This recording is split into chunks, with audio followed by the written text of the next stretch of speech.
Hello everyone. Himachal Pradesh previous year GK की जो series है उसका पार्ट 2 आज हम डिस्कस करने जा रहे हैं। कल हमने पार्ट 1 डिस्कस किया था जिसमें हम मेनली फोकस कर रहे हैं हिमाचल प्रदेश के प्रीवियस ईयर जो 2019 के HP टैट के क्वेश्चन पेपर थे, वहाँ से हम HP जीके की जो है वो एनालिसिस स्टार्ट कर रहे थे। तो आज उसी सीरीज़ का पार्ट 2 हम डिस्कस करने जा रहे हैं। तो सबसे पहले हम रिकैप्चुलेट करते हैं कि प्रीवियस वीडियो में हमने पार्ट 1 में हमने क्या क्या डिस्कस किया था।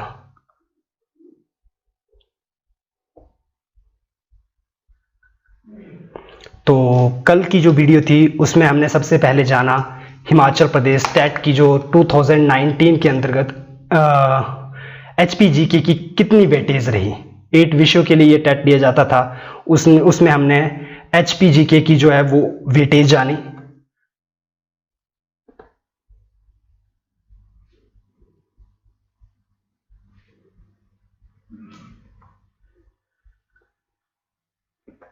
उसके बाद हमने हिमाचल प्रदेश टैट 2019 JBT का जो टैट हुआ था उसमें से HP के 4 जीके के क्वेश्चन से जो जीके के क्वेश्चन आए हुए थे उनके बारे में उनको एनालाइज किया, उनके बारे में हमने विस्तृत रूप से जाना।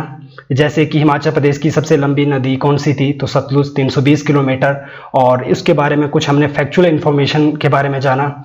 उसके बाद दूसरा क्वेश्चन जो करंट अफेयर से रिलेटेड था, 2019 में हिमाचल प्रदेश के किस खिलाड़ी को पद्मश्री जो पुरस्कार मिला था, वो थे अजय ठाकुर, नालागढ़ सोलन से थे ये। थर्ड क्वेश्चन था हिमाचल का प्राचीन नाम क्या था, तो त्रिगृत है ना। हिमाचल त्रिगृत बेसिकली कांगड़ा रियासत का प्राचीन नाम था त्रिगृत, और कांगड़ा की जो राजधानी थी या कांगड़ा किला वाला जो एरिया था उसका प्राचीन नाम जो था वो नगरकोट था। और फोर्थ क्वेश्चन हमने डिस्कस किया था हिमाचल प्रदेश को पूर्ण राज्य का दर्जा कब मिला था, तो 25 जनवरी 1971।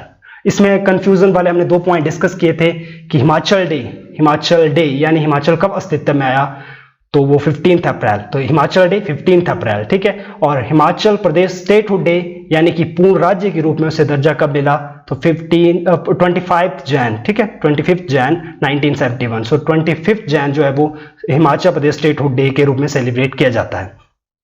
आज की हम पार्ट 2 को डिस्कस करेंगे।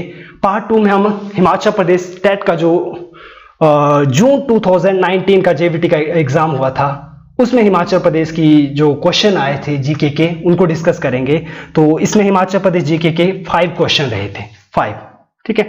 तो चलो लेट्स स्टार्ट पार्ट 2। तो सबसे पहले एक इंफॉर्मेटिव सा एक इंफॉर्मेशन है, उसको जानते हैं कि मनाली का जो नामकरण है, ये is not a part of question, ये क्वेश्चन नहीं आया था, लेकिन जस्ट एक इंफॉर्मेशन के लिए कि मनाली का जो नामकरण है वो किस प्रकार हुआ। मनाली, जिसे मनाली डिस्ट्रिक्ट कुल्लू के अंतर्गत है ये। तो इसके बारे में एक कहानी ये है कि जो एक मान्यता के अनुसार माने तो जो सृष्टि के आदि पुरुष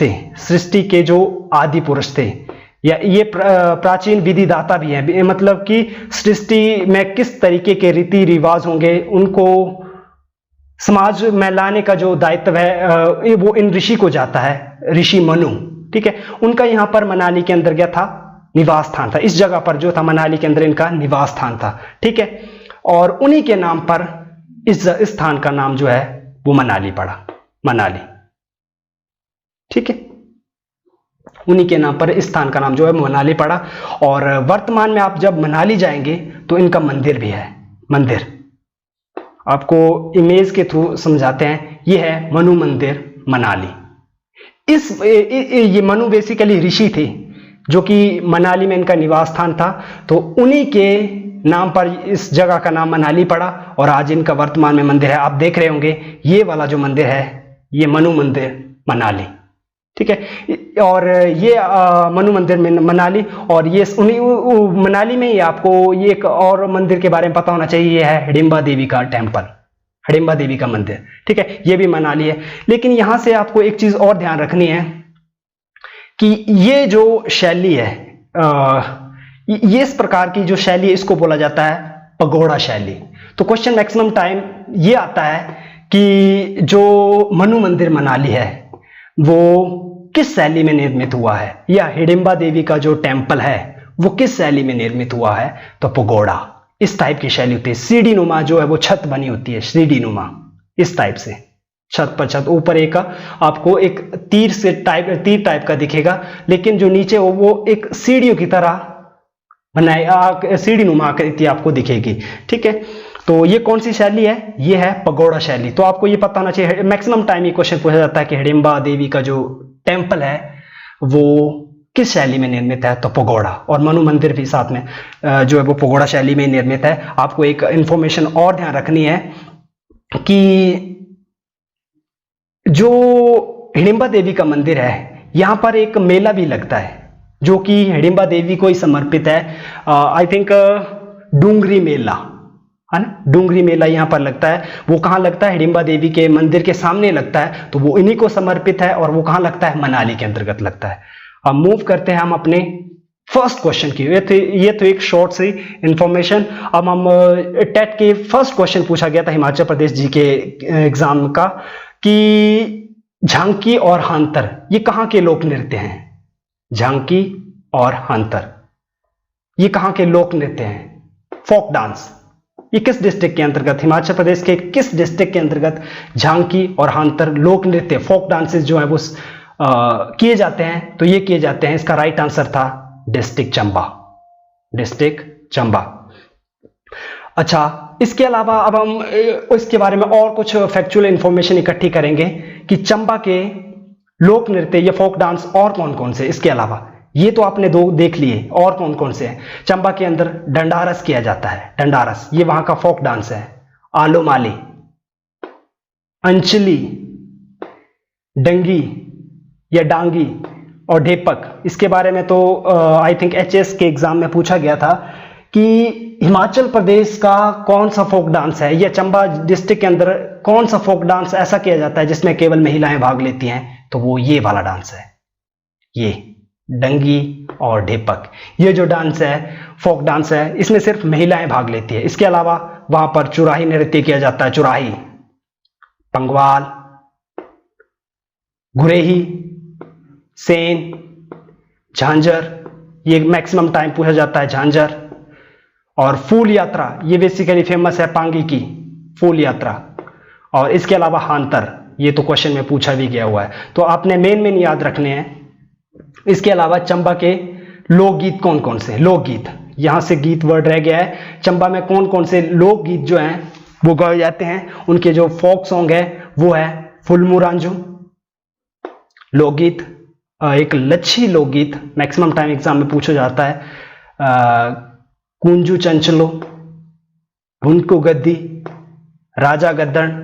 राजा गद्दन गीत का संबंध जो है वो राजा संसार चंद से है। और सुही, सुही, इस गीत को सुही या सुकरात के नाम से भी जाना जाता है, आल्सो नोन एज सुकरात। ये सुकरात लोकगीत ये चंबा से संबंधित है, also known as Suhi. Suhi ये एक लोकगीत है, ठीक है।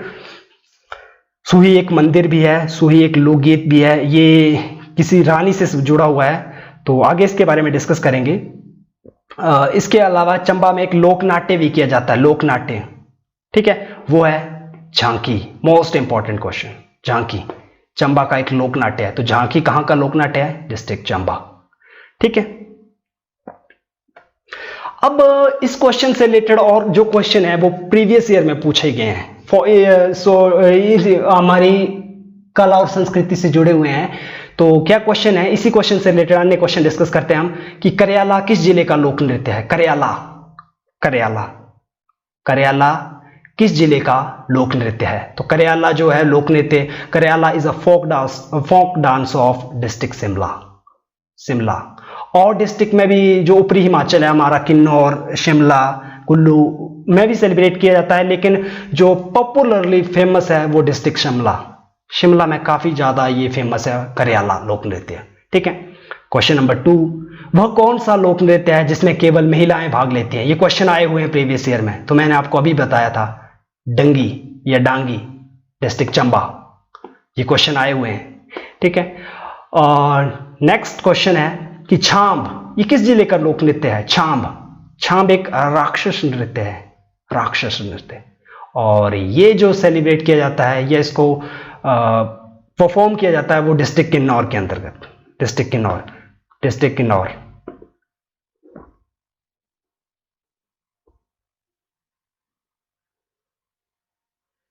डिस्ट्रिक्ट किन्नौर। छाम जो लोक नृत्य हैं वो डिस्ट्रिक्ट किन्नौर के अंदर परफॉर्म किया जाता है। और इसके अलावा वहां पर क्यांग, वाक्यांग, पोनिया गच्छू, ये सारे के सारे वहां पर जो है वो लोक नृत्य डिस्ट्रिक्ट किन्नौर के लोक नृत्य हैं। ठीक है, क्यांग एक पशु भी है, एक लोक नृत्य भी है, एक पशु भी है जो आपको किन्नौर के अंदर देखने को मिलता है। ठीक है, तो रिमेंबर दिस थिंग। सिरमौर का प्रसिद्ध नृत्य क्या है? सिरमौर का प्रसिद्ध जो है नृत्य नहीं, लोक नृत्य क्या है? तो वो है बुरा, बुरा, बुरा, है ना। समटाइम आल्सो इसको बुढ़ा भी प्रोनाउंस करते हैं, बुढ़ा। बुढ़ा लोक नृत्य जो है वो डिस्ट्रिक्ट सिरमौर का है, सिरमौर में इसको परफॉर्म किया जाता है, सिरमौर।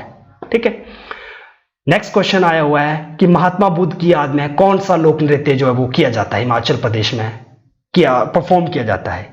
महात्मा बुद्ध की याद में कौन सा लोक नृत्य जो है वो किया जाता है? तो ऑप्शन होंगे 4 ऑप्शन में, तो उसमें से शांत लोक नृत्य, शांत, शांत और शांत और शाबू, ये लोक नृत्य लाहौल घाटी के नृत्य हैं, लाहौल स्पीति डिस्ट्रिक्ट के अंदर ये परफॉर्म किए जाते हैं।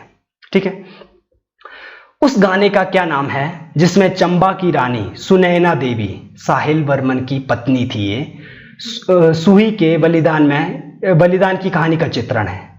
ठीक है, चंबा की रानी सुनैना देवी साहिल वर्मन की ये पत्नी थी, उन्होंने अपना बलिदान दिया था वहां पर चंबा की में पानी लाने के लिए बेसिकली।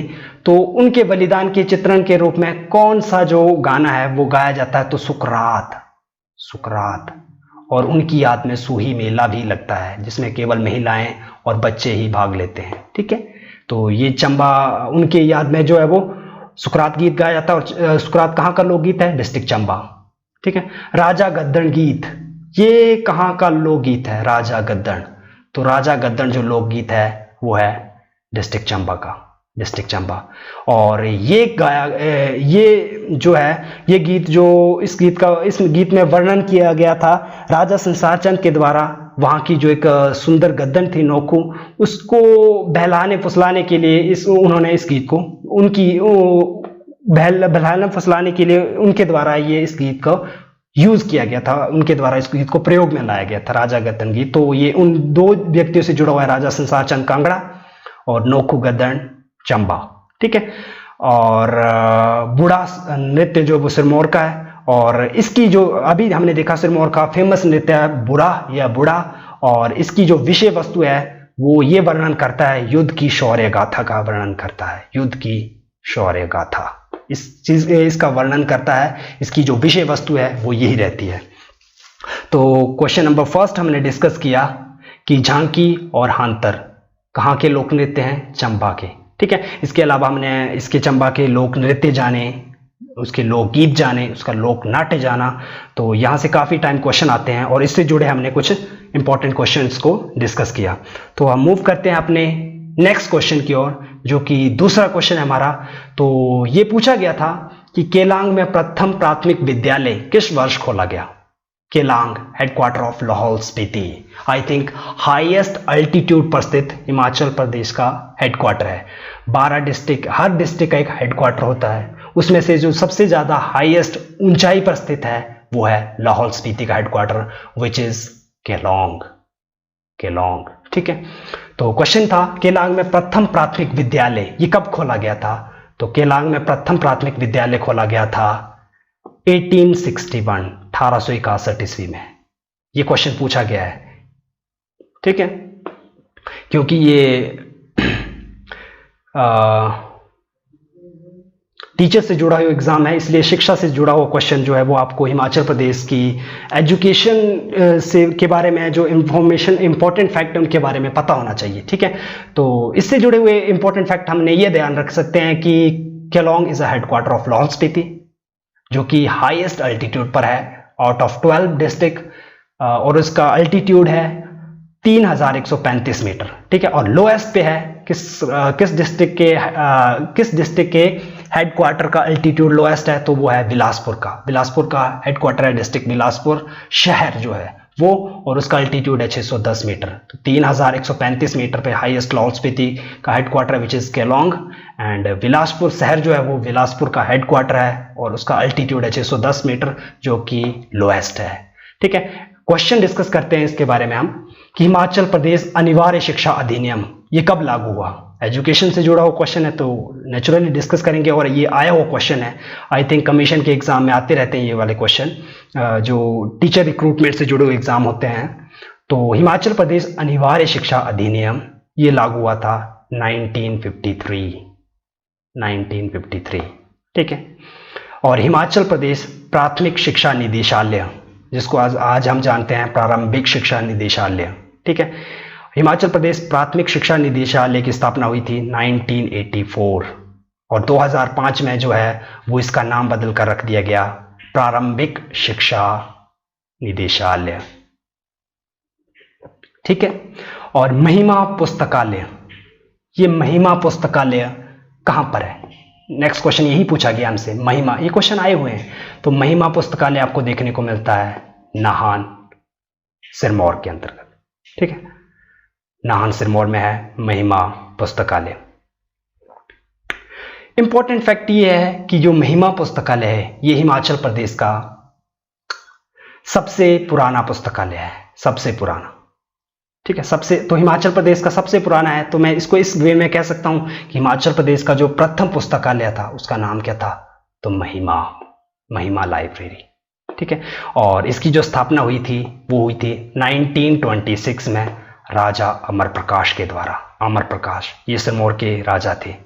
ठीक है, तो राजा अमर प्रकाश के द्वारा इसको 1926 के अंतर्गत नाहन सिरमौर में एस्टैब्लिश किया गया था। तो ये रहा उसका चित्र, जिला महिमा पुस्तकालय, यह है नाहन डिस्ट्रिक्ट सिरमौर में। 1926 के अंतर्गत सिरमौर के राजा अमर प्रकाश के द्वारा इसको वहां पर स्थापित किया गया। अच्छा, नेक्स्ट क्वेश्चन है Motilal Nehru central state library, ये कहां पर है? हिमाचल प्रदेश की आई थिंक एकमात्र जो है वो सेंट्रल स्टेट लाइब्रेरी है। तो Motilal Nehru central state library ये कहां पर है? तो ये आपको देखने को मिलेगी सोलन, डिस्ट्रिक्ट सोलन। ठीक है, सेंट्रल स्टेट लाइब्रेरी। और नेक्स्ट इंपॉर्टेंट फैक्ट ये हो सकता है कि SCERT state council of education research and training, इसका हेडक्वार्टर कहां है? Himachal Pradesh state council of education research and training, इसका हेडक्वार्टर कहां पर है हिमाचल प्रदेश में? तो ये है डिस्ट्रिक्ट सोलन। इसकी जो हिस्टोरिकल बैकग्राउंड ये रहा है CRT का कि 1854 में ये था, सबसे पहले ये कॉलेज ऑफ स्कूल एजुकेशन के रूप में इसको एस्टैब्लिश किया गया। तो 1954 में ये स्थापना हुई थी कॉलेज ऑफ स्कूल एजुकेशन की। ठीक है, कॉलेज ऑफ स्टेट एजुकेशन की। उसके बाद 1970 में क्या हुआ, इसी को चेंज करके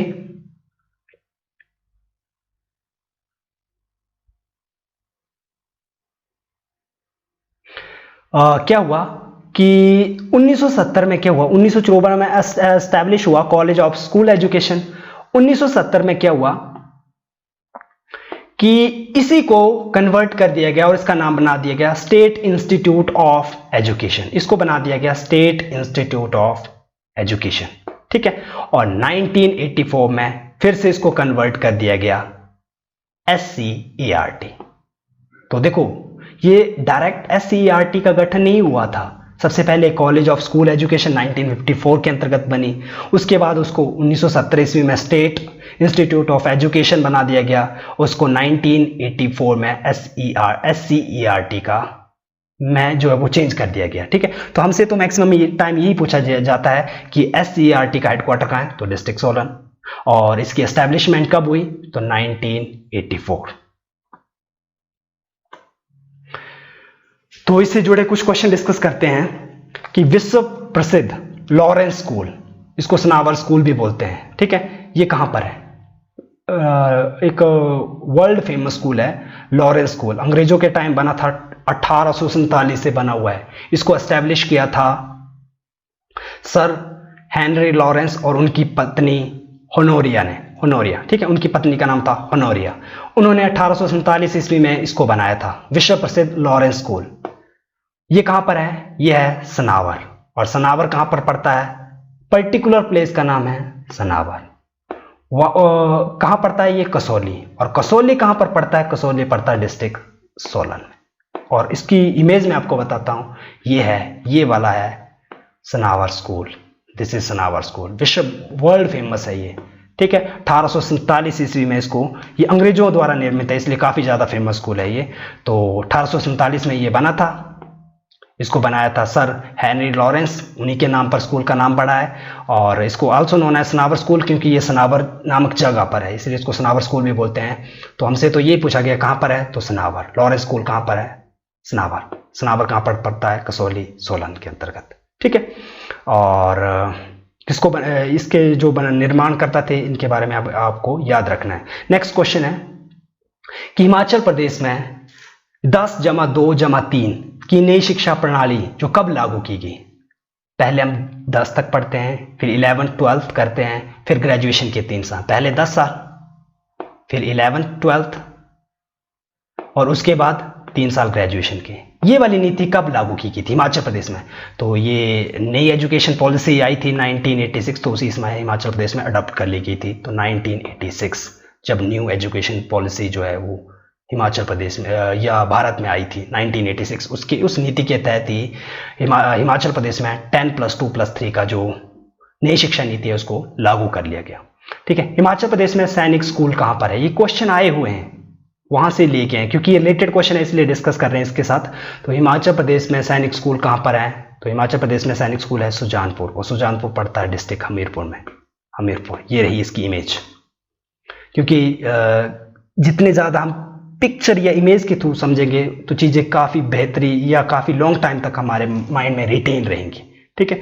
तो सैनिक स्कूल है सुजानपुर टिहरा, सुजानपुर टिहरा, ये कहां पर है? हमीरपुर डिस्ट्रिक्ट के अंतर्गत, ठीक है। तो नेक्स्ट क्वेश्चन है हिमाचल प्रदेश में किस स्थान पर पहला सिख विश्वविद्यालय, Sikh university, first Sikh university in Himachal Pradesh, ये कहां पर एस्टैब्लिश हो रही है? बड़ू साहिब, बड़ू साहिब, और ये पड़ता है डिस्ट्रिक्ट सिरमौर में, बड़ू साहिब।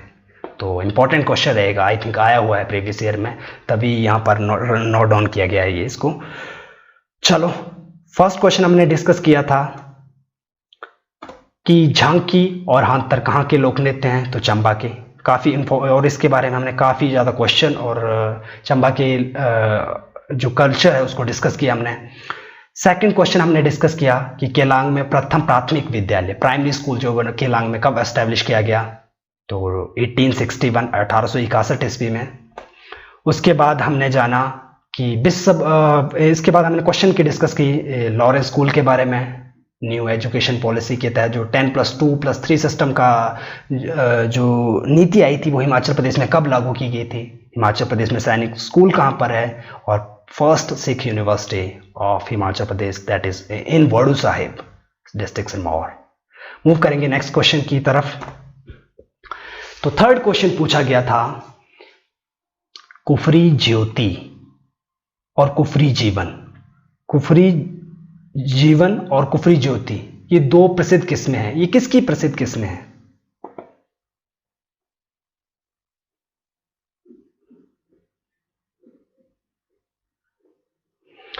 कुफरी जीवन और कुफरी ज्योति ये प्रसिद्ध किस्में हैं किसकी? आलू की। अब इसको याद नहीं रखना है, इसको समझना है। देखो, सेंट्रल पोटैटो रिसर्च इंस्टीट्यूट ये कहां पर है? कुफरी में। और कुफरी कहां पर है? शिमला में। और कभी भी किसी भी फसल की वैरायटी पूछी जाए जिसकी और उसमें अगर कुफरी शब्द ऐड है तो वो डेफिनेटली किस चीज की होगी? आलू की, आलू की, ठीक है। तो कुफरी में जो है वो CPRI का हेडक्वार्टर है, इसलिए कुफरी जिस फसल की किस्म के साथ जुड़ा होगा वो इनडायरेक्ट वे में है आलू, से ही संबंधित होगी। तो इसको याद नहीं रखना है। कभी भी आपको किस्मों से जुड़ा हुआ प्रश्न आया और उसके आगे कुफरी लगा है तो डायरेक्ट आपने सीधा ही ऑप्शन में टिक लगा देना है आलू पोटैटो वाले पे, ठीक है।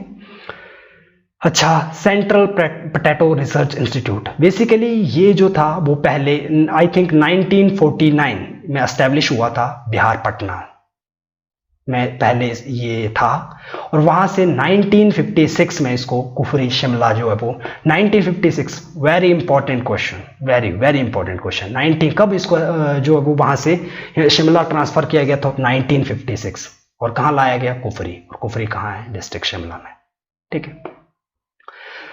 इंफॉर्मेट फैक्ट आपको याद रखने हैं, होम ऑफ सीड पोटैटो, कि जो आलू के बीजों का घर जो है वो किस राज्य को बोला जाता है, होम ऑफ सीड पोटैटो बोला जाता है हिमाचल प्रदेश राज्य को, हिमाचल प्रदेश, ठीक है। और भारत में स्थान है इसका, आलू उत्पादन में हिमाचल प्रदेश जो है वो 10वें स्थान पर आता है, 10वें स्थान पर, ठीक है, 10वें नंबर पे आलू उत्पादन में जो है वो हिमाचल प्रदेश रहता है। तो हिमाचल प्रदेश में सर्वाधिक आलू का उत्पादन किस जिला में किया जाता है, सर्वाधिक आलू, सबसे ज्यादा आलू जो उगाए जाते हैं वो उगाए जाते हैं डिस्ट्रिक्ट शिमला में, शिमला में काफी ज्यादा आलू की खेती वहां पर जो है वो की जाती है। और आलू की घाटी किसे कहा जाता है, यहां बच्चे कंफ्यूज होते हैं, सर्वाधिक आलू का उत्पादन भी शिमला में किया जाता तो आलू की घाटी भी शिमला होगी, नहीं, आलू की घाटी कहा जाता है लाहौल को। लेकिन यहां से क्वेश्चन कि आलू की घाटी लाहौल को क्यों कहा जाता है, इसके पीछे कारण है, क्योंकि जो प्रति हेक्टेयर भूमि में अगर हम नापें तो सबसे प्रति हेक्टेयर आलू का उत्पादन अगर मैं इसका विश्व रिकॉर्ड है, प्रति हेक्टेयर आलू उत्पादन में जितने आलू लाहौल घाटी में पैदा होते हैं उतने विश्व में कहीं भी पैदा नहीं होते, इसलिए आलू की घाटी कहा जाता है लाहौल घाटी को, इसका विश्व रिकॉर्ड है प्रति हेक्टेयर आलू उत्पादन में। अच्छा, इसके अलावा ये तो पूछे गए थे कुफरी जीवन और कुफरी ज्योति, अन्य किस्में भी हैं इसकी, जैसे कुफरी बादशाह, कुफरी सतलुज, कुफरी चंद्रमुखी, कुफरी अलंकार, कुफरी जीवन और कुफरी ज्योति, ये तो दो पूछे गए हैं, इनको भी पूछा जा सकता है। इसके अलावा इनके आगे तो कुफरी लगा है तो आप डायरेक्ट आलू पर टिक लगा देंगे, लेकिन इनके अलावा भी तो हैं गिरिराज, पुंखराज, अशोका, जवाहर, गुलमर्ग स्पेशल आलू की वैरायटी है, ये क्वेश्चन भी आता है, गुलमर्ग स्पेशल, ज्योति, सिंदरी, बादशाह, गुलमर्ग, ये सारी की सारी वैरायटी हैं आलू की। अब हम इससे रिलेटेड जो प्रीवियस ईयर क्वेश्चंस आए हुए हैं उनको डिस्कस करेंगे। ये रहा फिगर, इसकी इमेज, जो सेंट्रल पोटैटो रिसर्च इंस्टीट्यूट है 1956 के अंतर्गत इसको शिमला लाया गया, ये रही उसकी इमेज, इस तरह है, इस तरह देखने को मिलता है। ये शिमला के अंदर कुफरी नामक जगह पर है ये, ठीक है। तो क्वेश्चन ये आए हुए प्रीवियस ईयर में, रिलेटेड क्वेश्चन इसलिए डिस्कस करेंगे हम इसको। कुफरी बादशाह और कुफरी सतलुज, ये किस फसल की किस्में हैं? तो मैंने आपको अभी बताया कि जिस फसल के आगे कुफरी लग गया समझो वो वैरायटी है किसकी, आलू की, आलू। तो इसका करेक्ट आंसर था आलू। कुफरी शब्द किस फसल के साथ जुड़ा है? अगला क्वेश्चन कहीं ना कहीं किसी न किसी एग्जाम में पूछा गया है, कुफरी शब्द जो वो किस फसल के साथ जुड़ा हुआ है, तो उसका आंसर होगा आलू, आलू, ठीक है। शिमला की पहाड़ियों में आलू की खेती जो वो किसके द्वारा शुरू की गई थी या कब शुरू की गई थी? तो शिमला आलू उत्पादन में हिमाचल प्रदेश के सभी जिलों में अग्रणी है, प्रथम स्थान रखता है। तो और शिमला में आलू की खेती शुरू करने का श्रेय जाता है मेजर कैनेडी को, मेजर कैनेडी को। 1823 ईस्वी में इन्होंने आलू की खेती की वहां पर शुरुआत की थी, मेजर कैनेडी, ठीक है। और आज अगर आज देखिए आज के सिनेरियो में, तो मैंने आपको अभी बताया कि हिमाचल प्रदेश में अगर सर्वाधिक आलू उत्पादक जिला है, सर्वाधिक आलू उत्पादक जिला, तो वो है डिस्ट्रिक्ट शिमला, डिस्ट्रिक्ट शिमला, ठीक है। और न्यूनतम सबसे कम आलू का उत्पादन करने वाला जिला है हिमाचल प्रदेश में, वो है डिस्ट्रिक्ट हमीरपुर। हमीरपुर में काफी ज्यादा जो है वो आलू की खेती की जाती है। नेक्स्ट क्वेश्चन आया हुआ है कि आलू के बीजों को उगाने के लिए उपयुक्त स्थान कौन सा है? तो आप शिमला नहीं, मैंने बोला प्रति हेक्टेयर जगह में आलू उत्पादन में विश्व रिकॉर्ड है किसका? लाहौल घाटी का। तो लाहौल घाटी से बेहतर जगह तो आलू के बीजों को उगाने के लिए हो ही नहीं सकती, क्योंकि विश्व स्तर पर इसका रिकॉर्ड है। तो लाहौल घाटी इसका करेक्ट आंसर होगा, ना कि शिमला। ठीक है, और लाहौल घाटी को अभी हमने डिस्कस किया, आलू की घाटी भी कहा जाता है, आलूओं की घाटी। ठीक है, और ये चीज़ हम डिस्कस कर चुके हैं। प्रति हेक्टेयर के हिसाब से आलू उत्पादन में लाहौल घाटी का विश्व में प्रथम स्थान है, और ये एक रिकॉर्ड है। हमारे लिए गर्व की बात होनी चाहिए कि लाहौल घाटी काफ़ी इतनी ज़्यादा उपजाऊ भी है, लेकिन काफ़ी ज़्यादा उपजाऊ भूमि है ये। ठीक है, तो हिमाचल प्रदेश के किस जिले में, अगला क्वेश्चन है, हिमाचल प्रदेश के किस जिले में आलू उत्पादन के लिए विशालतम क्षेत्र है? मतलब सबसे ज़्यादा आलू उत्पादन के लिए हिमाचल प्रदेश के किस जिले में एरिया है? तो देखो, लाहौल घाटी अब इसका उत्तर नहीं हो सकता। लाहौल घाटी में आलू उत्पादन के लिए अच्छी जगह है, लेकिन सबसे ज़्यादा विशालतम क्षेत्र मतलब सबसे ज़्यादा आलू का उत्पादन किया जाता है शिमला। विशालतम एरिया आलू उत्पादन के लिए हिमाचल प्रदेश में सर्वाधिक एरिया कहाँ पर है? तो वो है शिमला में, क्योंकि तभी तो शिमला में सबसे ज़्यादा आलू का उत्पादन किया जाता है। ठीक है, और भारत या राष्ट्रीय स्तर पर आलू उत्पादन में हिमाचल प्रदेश का कौन सा स्थान है? तो 10वां। तो देखो, काफ़ी ज़्यादा क्वेश्चन यहाँ से, काफ़ी इंपॉर्टेंट और ज़्यादा क्वेश्चन हमने यहाँ से डिस्कस किए, तो रिमेंबर दिस। मूव करते हैं हम नेक्स्ट क्वेश्चन की तरफ। फोर्थ क्वेश्चन पूछा गया था कि विश्व का सबसे ऊंचा क्रिकेट स्टेडियम, ये हिमाचल प्रदेश में ही है, लेकिन हमसे पूछा गया था वो कहाँ पर है। ठीक है, तो विश्व में सबसे ऊंचा क्रिकेट स्टेडियम जो है वो हिमाचल प्रदेश में कहाँ पर है? तो आई थिंक आप सभी को पता होगा, चैल, आल्सो नोन एज, कई इसको चैल पढ़ते हैं, कई इसको चायल पढ़ते हैं। तो चैल या चायल ये जगह है डिस्ट्रिक्ट सोलन में, और अगर सबसे ऊंचाई पर है तो इसका आपको मेजरमेंट भी पता होनी चाहिए। तो 2245 मीटर की ऊंचाई पर स्थित ये विश्व का सबसे ऊंचा क्रिकेट स्टेडियम है, जो कि चैल या चायल हिमाचल प्रदेश के अंदर स्थित है। ये रही उसकी फिगर, ये चैल या चायल, ये है क्रिकेट स्टेडियम वो। और Chail cricket ground in Chail Himachal Pradesh is the highest in the world. यही चीज वो पूछ रहा था। ठीक है, तो कब बनाया गया था ये? इसका आपको एल्टीट्यूड पता होना चाहिए, 2245 मीटर, और ये बनाया गया था 1894। ठीक है, और हिमाचल प्रदेश की जो क्रिकेट टीम है 19, अब देखो इसके बारे में फैक्चुअल इंफॉर्मेशन क्या क्या इकट्ठी हो सकती है कि हिमाचल प्रदेश की जो क्रिकेट टीम है वो कब से रणजी ट्रॉफी क्रिकेट प्रतियोगिता में भाग ले रही है? तो 1985 से जो है वो हिमाचल प्रदेश की क्रिकेट टीम रणजी जो ट्रॉफी है जो क्रिकेट से जुड़ी हुई है उसमें भाग ले रही है। ठीक है, और हिमाचल प्रदेश के प्रथम खिलाड़ी जिन्होंने अंतर्राष्ट्रीय स्तर पर क्रिकेट में खेला हुआ है, अंतर्राष्ट्रीय स्तर पर, वो है मदन लाल डिस्ट्रिक्ट बिलासपुर से संबंध रखते हैं। ये वेरी इंपॉर्टेंट क्वेश्चन कि हिमाचल प्रदेश से अंतर्राष्ट्रीय क्रिकेट में खेलने वाले प्रथम खिलाड़ी थे मदन लाल। ठीक है, और हिमाचल प्रदेश से और से खिलाड़ी हैं जो कि क्रिकेट से जुड़े हुए हैं, जैसे कि तिलकराज, ये भी बिलासपुर से हैं तिलकराज। और इनके बारे में आपको एक इंपॉर्टेंट फैक्ट याद रखना है। जब वो तिलकराज जी बड़ौदा टीम की तरफ खेल रहे थे, तब रवि शास्त्री ने उनको एक ओवर में 6 छक्के लगाए थे, 6 बॉलों में 6 छक्के, एक ओवर में 6 छक्के लगाकर एक रिकॉर्ड कायम किया था। तो वो 6 छक्के लगाए थे तिलकराज जी को। तो बॉलर हैं ये क्रिकेट में। ठीक है, बिलासपुर से हैं। और उसके अलावा राजीव नैयर जी, ये भी डिस्ट्रिक्ट चंबा से हैं, क्रिकेट प्लेयर हैं, क्रिकेट खिलाड़ी हैं ये डिस्ट्रिक्ट चंबा से।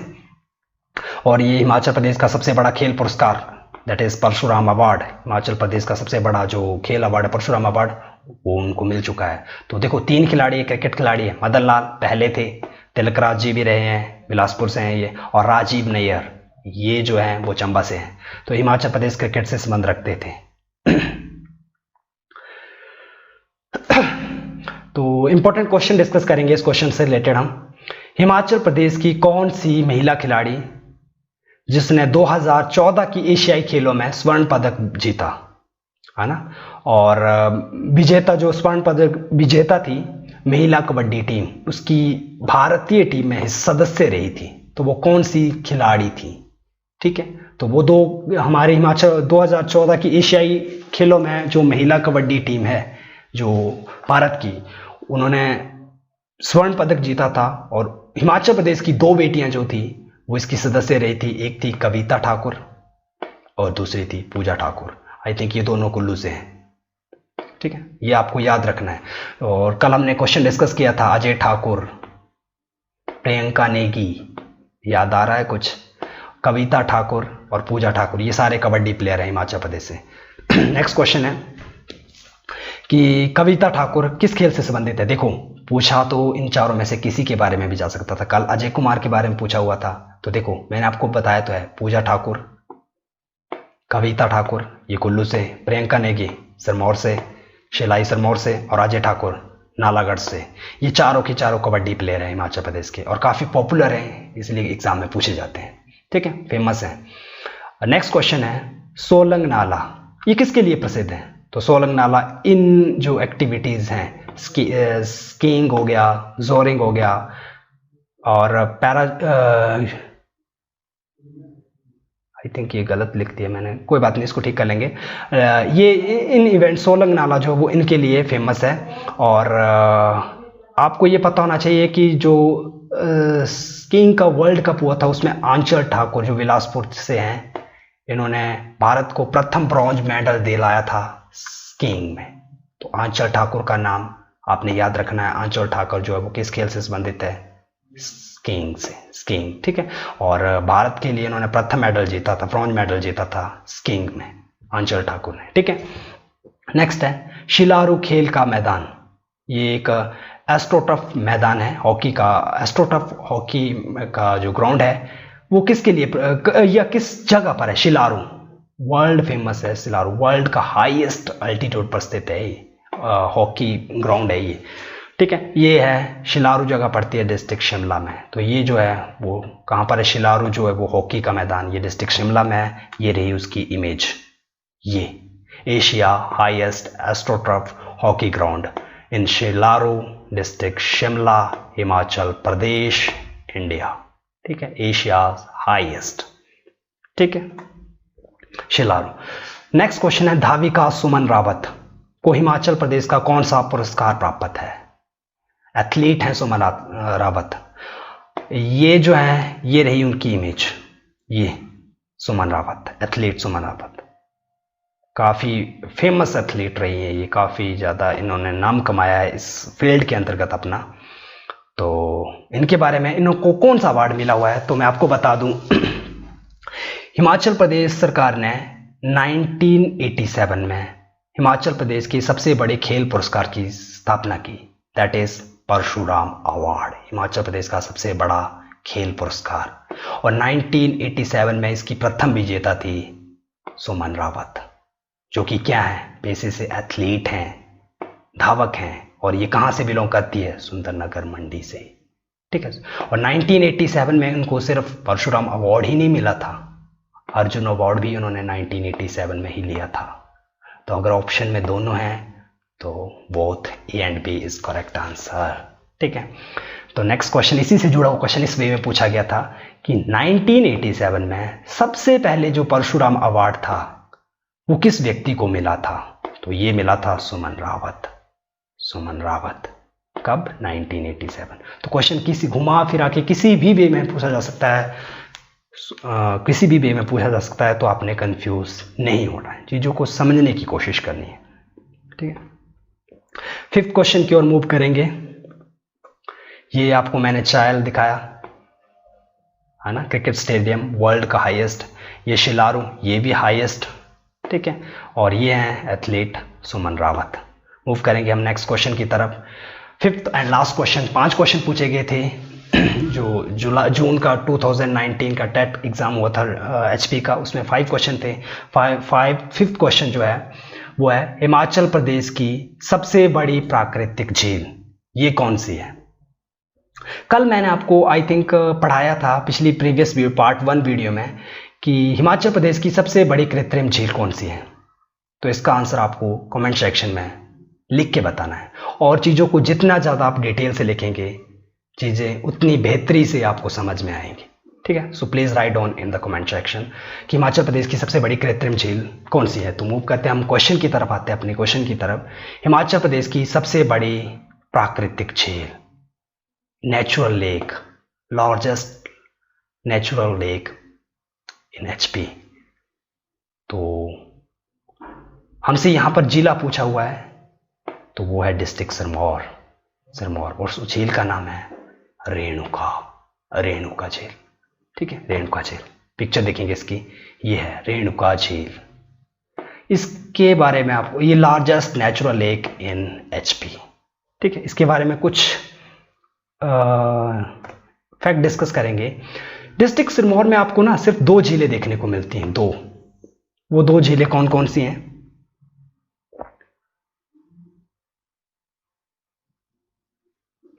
वो 2 झीलें हैं, एक है रेणुका जो कि हिमाचल प्रदेश की सबसे बड़ी नेचुरल लेक है, और दूसरी है सुकेती। सुकेती झील तो सिरमौर में है, लेकिन पर्टिकुलरली ये नाहन के अंदर लोकेटेड है। ठीक है, तो एक एक करके हमको डिस्कस करेंगे। सबसे पहले रेणुका झील। रेणुका झील, इसके बारे में कुछ फैक्ट डिस्कस करेंगे हम।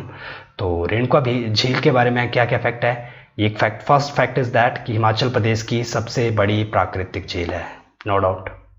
कहाँ पर है? डिस्ट्रिक्ट सिरमौर, और यही क्वेश्चन में पूछा गया था हमसे। इसकी लंबाई कितनी है? 2.5 किलोमीटर, 2.5 किलोमीटर।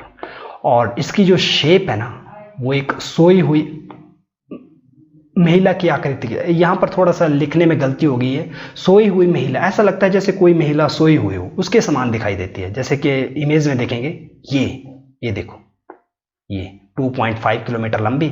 और ऐसे आप इसको जब नज़दीक से निहारेंगे तो आपको ऐसे लगेगा जैसे कोई लेडीज सोई हुई हो, है ना। इसकी शेप काफ़ी बार पूछी जाती है। ये रामसर आर्द्रभूमि साइट है, 2005 के अंतर्गत ये आई हुई थी। उसमें रामसर साइट में ये एंटर हुई थी 2005 में। देखो, रेणुका बेसिकली, रेणुका जो थी वो भगवान परशुराम, जिनको कि हम भगवान विष्णु का 6वें नंबर का अवतार मानते हैं, उनकी माता थी रेणुका। रेणुका बेसिकली भगवान परशुराम की माता थी, और ये उनके 5वें पुत्र थे। ठीक है, उनके 5 पुत्रों में से 5वें नंबर पे थे भगवान परशुराम। और माता रेणुका को अपने पुत्र परशुराम के हाथों बलिदान होना पड़ा था, अपने पिता ऋषि जमदग्नि की आज्ञा के कारण। ठीक है, उन्होंने अपनी माता रेणुका की जो थी वो हत्या की हुई थी। हालांकि उन्होंने बाद में उनको फिर से जीवित कर लिया था, लेकिन अपने पिता ऋषि जमदग्नि, जिनको जामलू देवता के नाम से भी जाना जाता था, उनकी आज्ञा का पालन करते हुए उनको उनकी हत्या करनी पड़ी थी अपनी माता की। और ऋषि जमदग्नि इनके पति थे, माता रेणुका के पति थे ऋषि जमदग्नि, और इनके 5वें पुत्र थे भगवान परशुराम। और ऋषि जमदग्नि को जामलू देवता के नाम से भी जाना जाता है। वह मैक्सिमम टाइम क्वेश्चन पूछा जाता है, जामलू देवता के नाम से किसे जाना जाता है? तो ऋषि जमदग्नि। और ये मलाना घाटी, मलाना वैली के मुख्य देवता हैं ऋषि जमदग्नि, जामलू देवता। ठीक है, उनकी जो वहाँ पर देखो, डिस्ट्रिक्ट कुल्लू में भुंडा उत्सव मनाया जाता है। भुंडा कुंभ की तरह होता है, ये 12 वर्ष के बाद आता है। वो मनाया जाता है भगवान परशुराम की याद में, भुंडा उत्सव।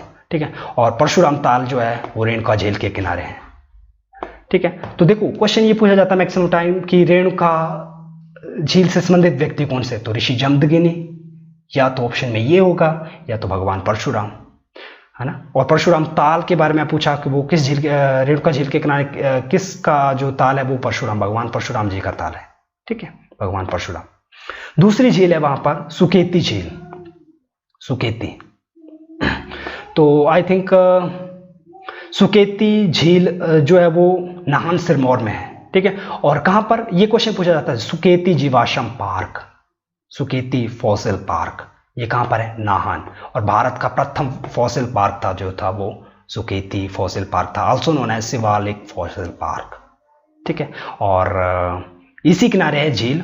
और ये किस नदी के किनारे स्थित है? मारकंडा नदी के किनारे, मारकंडा। ये Suketi lake and fossil park Nahan Sirmaur, ये एक पार्क भी है, फॉसिल पार्क भी है। और ये भारत का प्रथम था, इसलिए काफ़ी ज़्यादा जो यहाँ से क्वेश्चन पूछे जाते हैं। और ये सुकेती लेक भी है, और इसको शिवालिक के नाम से भी जाना जाता है, और सुकेती झील भी है। और ये जो झील है वो किस नदी के किनारे है? तो मार्कंडेय नदी। और Markandeya is a tributary of Yamuna river. ठीक है, सिरमौर में तो एकमात्र नदी यमुना ही है, तो नेचुरली ये उसी की ट्रिब्यूटरी होगी। तो इससे रिलेटेड क्वेश्चन डिस्कस करेंगे हम। फर्स्ट क्वेश्चन ये है कि लाहौल स्पीति में स्थित चंद्रनाहन झील, सूरजताल और चंद्रताल झीलें, ताल वाली झीलें जो है वो लाहौल स्पीति में स्थित है। इसको लोहित्य सरोवर के नाम से भी जाना जाता है। इसकी ऊंचाई कितनी है? ये प्रीवियस ईयर एचएस के एग्जाम में क्वेश्चन पूछा गया था, प्रीवियस ईयर एचएस के एग्जाम से लिया हुआ क्वेश्चन है। तो इसकी जो एल्टीट्यूड है वो पूछा गया था, तो 4270 मीटर, 4270 मीटर। लेकिन इनफैक्ट जो हिमाचल प्रदेश की सबसे ऊंचाई पर झील है वो है सूरजताल, है ना। नेक्स्ट क्वेश्चन है गडासुरु लेक, ये कहां पर है गडासुरु लेक? क्योंकि लेक के ऊपर क्वेश्चन है तो इसके बारे में हम लेकों से जुड़े क्वेश्चन और डिस्कस करेंगे जो आए हुए हैं। गडासुरु लेक ये है चंबा जिले में, चंबा, ठीक है। 42 किलोमीटर लंबी पौंग झील जो है वो 42 किलोमीटर लंबी है, जो कि व्यास नदी पर पौंग बांध 1975 में बना था कि निर्माण के कारण बनी थी। ये आपको एक छोटी सी इसने आपको नॉलेज भी दे दिया, लेकिन क्वेश्चन ये पूछा कि उसे और किस नाम से जाना जाता है। तो पौंग झील is also known as Maharana Pratap Sagar lake, ठीक है, महाराणा प्रताप से जुड़ी हुई है। नेक्स्ट क्वेश्चन था यूनामसो lake. Up to graduation level के एग्जाम जो होते हैं उनमें मैक्सिमम टाइम पूछा जाता है यूनामसो लेक किस डिस्ट्रिक्ट में है? तो यूनामसो है लाहौल स्पीति। सूरजताल और चंद्रताल झीलें मैंने आपको अभी बताया, ये लाहौल स्पीति डिस्ट्रिक्ट में है। इसके निकनेम है कि lake like a sun that is known as Surajtal, lake like a moon is known as Chandratal. और ये हिमाचल प्रदेश की हाईएस्ट अल्टीट्यूड पर स्थित जो है वो लेक है सूरजताल। सर्वाधिक ऊंचाई पर स्थित हिमाचल प्रदेश की जो झील है वो है सूरजताल। सरयोलसल झील ये है जलोरी कुल्लू में, सरयोलसल झील है जलोरी कुल्लू में। नेक्स्ट क्वेश्चन आया हुआ है पराशर झील मंडी में है, पराशर झील मंडी, ठीक है। चंद्रकूप झील, मैक्सिमम टाइम गलती हो जाती है, चंद्रकूप झील है ना, चंद्रकूप झील है चंबा में। तो चंबा में अभी डिस्कस किया हमने, दो झीलें गडासुरु है और चंद्रकूप झील है।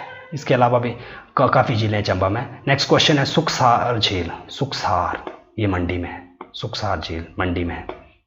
इसके बारे में हम डिटेल 1 by 1 डिस्ट्रिक्ट कवर करेंगे, लेकिन जब हम टॉपिक वाइज डिस्कस करेंगे तो इनको काफ़ी डिटेल से डिस्कस करेंगे। लेकिन फिलहाल के लिए हम क्वेश्चन डिस्कस करते हैं। हिमाचल प्रदेश की सबसे बड़ी कृत्रिम झील, ये आपको मैंने कमेंट सेक्शन में राइट डाउन करने को कहा था, तो इससे पहले जिसने राइट कर लिया है दैट इज़ गुड, और जिन्होंने राइट नहीं किया है या जिनको नहीं पता है तो वो ध्यान से सुन ले, वो है गोविंद सागर झील। ये रही उसकी फिगर, गोविंद सागर लेक, ठीक है। ये बनी हुई है, एक आर्टिफिशियल लेक है, क्योंकि जैसे ही हमने भाखड़ा डैम को कंस्ट्रक्ट किया, ह्यूमन एफर्ट लगे, तो उस कंस्ट्रक्शन के कारण ये वाली जो लेक है वो बन गई, जो कि लार्जेस्ट जो आर्टिफिशियल लेक है, और 60 मील की इसकी लंबाई है, 60 मील, है ना। भाखड़ा बांध कब बना था ये भी मैंने आपको कल बताया था, सतलुज नदी पर बना है। 1948 में काम स्टार्ट हुआ, 1963 में इसको कंप्लीट हो गया कंस्ट्रक्शन का काम। और हिमाचल प्रदेश की सबसे बड़ी कृत्रिम झील तो ये है गोविंद सागर, ठीक है। लेकिन सबसे छोटी कौन सी है? वो है पंडोह, और पंडोह झील है, एक आर्टिफिशियल लेक है, पंडोह डैम के कारण निर्मित हुई थी, और ये है मंडी में, और इसकी लेंथ है 14 किलोमीटर। तो ये थी इस वीडियो की एनालिसिस, आई होप आपको पसंद आई होगी। इसी तरह के और पार्ट आते रहेंगे। So thank you, good luck.